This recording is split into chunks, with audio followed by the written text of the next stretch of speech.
What is up? Welcome back. If you're watching this video, you have successfully finished the creative of your Nike spec ad, and it's time to export this puppy. But before we jump into this episode, I want to talk about the words high quality and detail, because these words can confuse you at times, so I want to explain the difference between actual detail and perceived detail, and why this is important for exporting. Meaning when you export a video, you actually render your video into another viewable file that is also a video. To do this, you actually have to compress what you already have. That's what exporting is. And so the new question you should ask yourself is, how do I retain the most information when I export? The answer is by understanding what your export settings are. Export settings tell the software how much actual detail to take away from your video. For example, if I have one medium-sized banana, I cannot give you one large banana because I only have a medium-sized banana. So when you think about exporting, remember, you're always reducing the actual quality and actual detail of an image when you export. Actual detail is everything the image is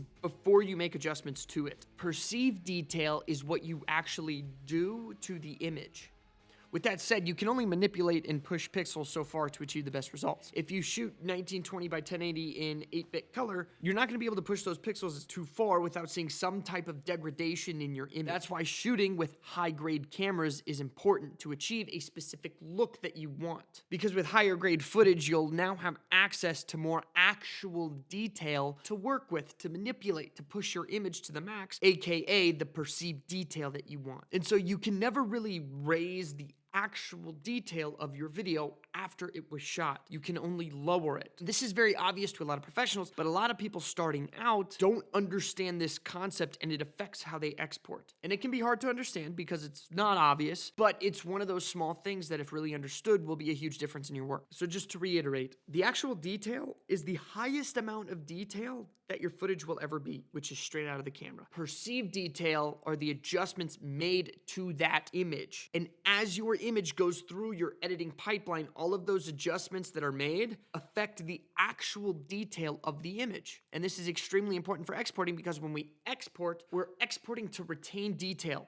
not make more of it. And there are certain parameters and tools you can use to control how much you lose when you export. And all of these controls, all of these parameters are inside Adobe Premiere's export window. And that's exactly what we're breaking down today, is the export window. So I promise you, by the end of this, you will be an expert. As of April 2023, this is the Adobe Premiere Pro export window. If you are still operating on the old export window, don't worry, because 90% of the stuff we talk about in this video can be directly applied to the old window. In the new export window, we have three sections: the source section, the settings section, and the preview section. The source section gives you destinations that you can export your video to, meaning you can tell Premiere to automatically upload your video to these specific places immediately after exporting. The first one is the media file. This exports the video file to your computer. This is the one I use the most, and probably the one you use the most too. Then there's YouTube, Vimeo, Twitter, and Facebook, Behance, and Creative Cloud and FTP. FTP stands for File Transfer Protocol. All that means is you can upload your export to a server that is not one of the ones above, but you will need a username and password and a server path in order to do this. What you'll notice is that each destination you will have to sign in and allow Premiere to connect to your account. So if you're uncomfortable with that, I wouldn't recommend it. After you do that, you can put in information like the title, description, and even tags and custom thumbnails to upload your video. What's cool though is you can select multiple destinations to upload to at once, simply by checking the knobs. So it could definitely save time and is a pretty cool option to have. But for now, let's select media file. Now this is the holy grail of the export. This is where you're going to spend most of your time in the export window, the settings section. The first tab is where you can actually name your file and select the location where you want this file to be exported to, meaning when you export it, where can you find that video file that you exported? Most of the time, this can be a deliverable or an export folder that's inside your original project folder. The preset tab holds all of your export settings you've saved. That way, you don't need to go through selecting your settings every single time for every video that you want to export. For example, every time I edit TikToks, I go to the presets, I select my TikTok export preset, and this allows me to have the same same export settings for all of my TikToks. I save a bunch of time doing this, and you could too. Now, your Format tab allows you to select the video or audio codec that you want your final video to be exported in. Basically, your video is going to be watched by someone somewhere, and the option you choose here should be the option that your distributed channel prefers. For example, if I'm cutting a video for YouTube, I know that YouTube prefers videos to be uploaded in H.264. And so in this Format tab, I'm going to select the H.264 as the format that I want my video exported in. And here's a quick tip. 99% of the time, anything that's going to the internet or online should be uploaded in H.264. The reason why is because the majority of platforms prefer videos uploaded in MP4 format with an H.264 codec because it's easier for these platforms to stream online with H.264. So that's what your format option does. Now moving on to our video tab, we have our basic video settings. Now this tab is your most important tab because this is where you're going to make all your adjustments. One of your first adjustments could potentially be your only adjustment, which is match source. Match source is going to copy and paste the frame rate, the resolution, and the codec of your original source footage. This is what I use most of the time because I'm happy with the source settings of the video I shoot straight off my Canon 5D Mark IV. Although it's a quick process, you may not want to use this if you want to export out at a different frame rate or resolution or codec. So it really depends on what you're trying to do. Moving on, we have our frame size. Your frame size is going to be the actual dimensions of your footage. If your settings are grayed out, you can change this by unchecking this box. You can customize the width and height individually by clicking this lock. If you don't want to customize, you can actually just select a preset frame size. Most of the time, this is what I do. Under that, we have the frame rate, which has a drop-down menu, and you can select what frame rate you want to export out to. Then we have field order. 99.999% of the time, you will use progressive. There's really no reason to change this unless you're working with some old-timey footage, but odds are you are not. And the aspect selection allows you to select different aspect ratios for your video. Now, if we hit more, a bunch more options are going to pop up. The first one I want to talk about is render at maximum depth. Now, a lot of people the first time through are going to select this because it sounds like they're going to get the biggest bang for their buck by clicking this button. You're not. Render at maximum bit depth renders your video at a 32-bit color depth. The reason you check this box is because your video has a lot of color grading or compositing on top of the actual footage. Compositing is things like graphics, title animations, or overlays. So if you check this and you do not have any of these, you're going to increase your export time when you don't really have to. The next one is maximum render quality. Now, this is another one that a lot of beginners going through the export window are going to click because it makes it sound like they're going to get the biggest bang for their buck. But again, that's not true. Checking the use maximum render quality should only be used when you're exporting to different resolutions than what you're editing in. For example, if you were editing in 4K but want to export to 1080, by checking this box, you're going to preserve as much 4K detail as possible in that new 1080 output. So that 1080 output is actually going to be very crisp and very clear because you're using 4K detail to create that 1080p output, which sounds confusing, but it's pretty simple. Now, the time interpolation setting is only helpful when you are exporting a sequence to a different frame rate. If you're exporting your sequence to the same frame rate it was cut in, then leave this at default. Now, the encoding section, mastering, display color, and content light model sections, you don't really need to adjust unless you're working with HDR footage, which in the case of this Nike workshop, we are not. The only time I come here to change the settings is for performance. If my export does not